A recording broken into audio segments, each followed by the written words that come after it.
Estamos en TV5 y vamos a seguir nuestras conversaciones ahora con el abogado linarense Héctor Hernández. ¿Qué tal, Héctor? Bienvenido a TV5. Muchas gracias por la posibilidad de conversar de estos temas tan relevantes para la comunidad linarense.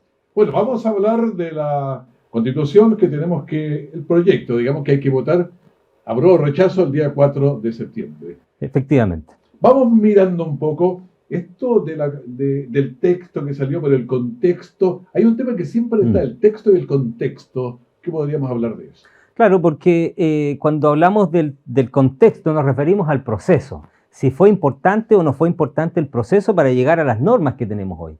Durante mucho tiempo se habló que la Constitución de 1980, hoy la de 2005, estaba manchada, era una Constitución espuria, manchada con sangre, porque haber sido dictada en una dictadura, con un sistema electoral donde no hubo registro, todo lo que ya sabemos. Y se asumió como argumento para tratar de señalar que era una Constitución que había que cambiar, precisamente ese contexto.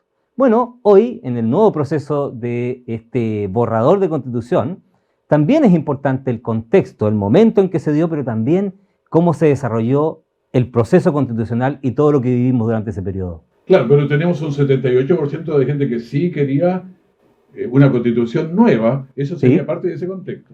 Forma parte del contexto que surge además también desde después del 18 de octubre en adelante, porque si tú analizas las encuestas que existían previos a ese periodo y tú le preguntabas a los chilenos si querían un cambio constitucional, esa posibilidad estaba en el lugar 15, 12, entre las mejores encuestas. O sea, no era prioridad de los chilenos el cambio constitucional, era básicamente una prioridad de ciertos círculos muy ideologizados y también de círculos académicos, pero no era necesariamente prioridad de la ciudadanía. ¿Y durante la protesta misma aparecía ese tema? No, no necesariamente, fue muy poco, vuelvo a insistir, en pequeños grupos más reducidos, con una cuestión muy ideológica, en grupos académicos también muy específicos, sino que lo que existía y todavía existe eran demandas sociales de mejoría en los llamados derechos sociales y económicos, pensiones, salud, educación, vivienda y delincuencia fundamentalmente, pero no necesariamente los otros temas que se fueron planteando en el proceso.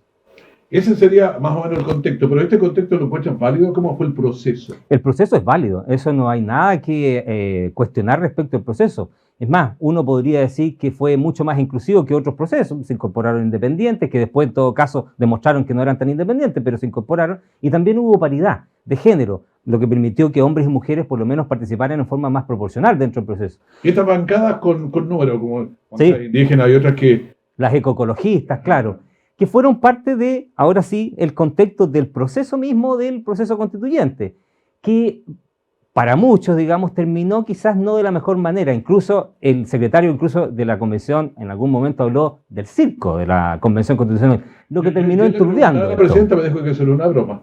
No, yo no creo que haya sido una broma. Hubo muchos eventos dentro de este proceso, no solo de los Rojas Baden, que fue quizás lo más grave, sino que también un constituyente votando desde el baño, otro votando ebrio, otro haciendo una canción plurichile, otro hablando de la muerte del presidente de la República anterior.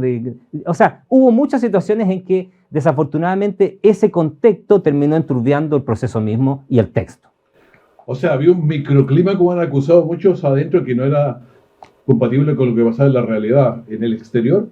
Yo creo que sí, porque el momento de la elección es uno. Hoy, si tú le preguntas a la gran mayoría de los ciudadanos, yo creo que está en una vertiente un poquito, y esto fue una expresión utilizada por José Joaquín Brunner el fin de semana, un poquito más conservadora. Yo creo que la ciudadanía tiene estos vaivenes que en un momento cambia un poco dependiendo de las circunstancias. Y evidentemente que el bolsillo afecta y el bolsillo hace que la gente también empiece a pensar mejor algunas soluciones que se van dando. Y el hecho de estar en crisis económica, este año vamos a decrecer y el próximo año, si es que crecemos va a ser muy poco, también incide en la percepción que tiene la ciudadanía. Hay un tema que como que a la gente no le gusta mucho, que también se lo presentaba ayer a la expresidenta de la convención, es que en Chile somos un 12% más o menos de población indígena, exacto. Pero no sé, en muchos porcentajes, en la cantidad de 40 artículos, está el tema de los pueblos indígenas puesto. Entonces como que está desproporcionado el tema. Mira, yo hoy día comento como una anécdota, le preguntaba a un joven precisamente que me decía que entiende poco de política, pero quizás lo que más ruido le hacía de este proceso era lo de que no existiera igualdad entre chilenos y mapuches, porque él me decía, todos los chilenos somos iguales, ¿por qué tienen que haber diferencias? Y es precisamente esta situación lo que le hace más ruido, o le ha hecho más ruido a los chilenos, de entender que son normas muy disruptivas respecto a la realidad. No solo porque la población indígena es mucho menor de lo que hay en Bolivia, en Ecuador, incluso en Argentina, fíjate, Argentina, que siempre se considera un país muy blanco, tiene cerca también de un 15% de indígenas. Entonces, ¿tenemos una población indígena muy importante? Sí. ¿Tiene problemas de reconocimiento en su cultura, en su dignidad? Sí. ¿Hay pobreza? Hay. Pero quizás este tipo de soluciones que se adoptaron, que cruzan toda la Constitución, le hace mucho ruido a la ciudadanía porque entiende que no son muy justas.